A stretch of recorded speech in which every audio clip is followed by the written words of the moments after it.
We never talked about my bad Raven promo. Oh yeah, talk about your bad Raven promo. So on this show, Raven comes out, and he's cutting a promo on AJ. And it's the most, like, flowery, poetic, nonsense, fake Bray Wyatt language you've ever heard in your life. Well, to be fair, that was it.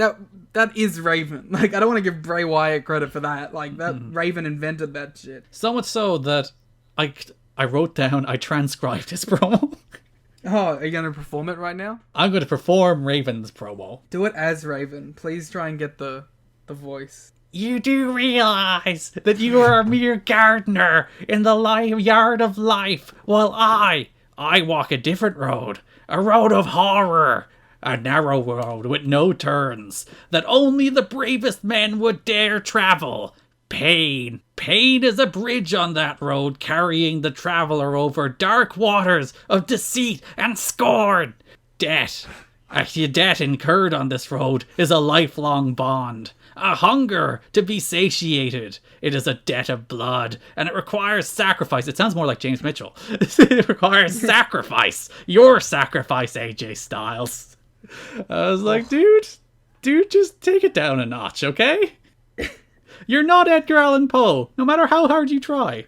He also just sounds bored the whole time too while he does it. So he'll be like, this road, they go down the road, and then I'm the gardener on the road, and I am the Raven, and I am the darkness, and I am that death, I am the Reaper standing at the end of the road, in my clockwork orange house of fun, cohort the Raven, nevermore.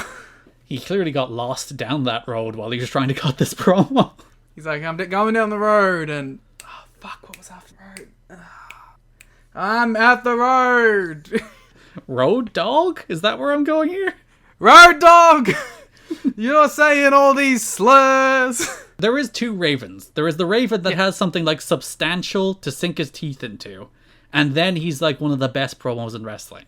And there's the Raven that doesn't really have much going on, so he's just sent out there to say something, and he decides to fill that time with utter gibberish. Well, you see it in this month. When he has nothing, he does that. And when he's feuding with an old rival, the Sandman, he has so much stuff to draw on that he delivers a really great promo. Maybe we just don't get the genius. We don't, it's just too highbrow. It's too galaxy brain for us to comprehend. Like Bray Wyatt. Maybe that's why we don't like Bray Wyatt. But Raven and Sandman had their blow-off, the Clockwork Orange House of Fun match, which actually featured the debut of Kevin Sullivan. Which I was into. So the first show of the month, March 5th, starts with Raven cutting a promo. And once again, Liam, I've written down the Raven promo. Here we go! Life is a tapestry, weaved by the gods.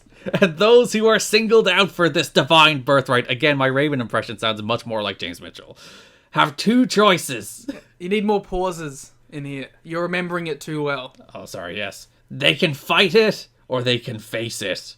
Well, I have turned the other cheek for far too long. Lights flicker out.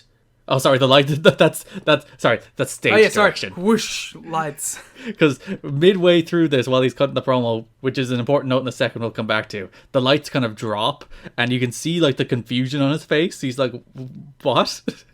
He's like, Sabu? I have not been devout because pain and horror are holy things, and by believing in the darkness, we are elevated, and by elevating us, we elevate ourselves when we destroy, and when we destroy, we are cleansed.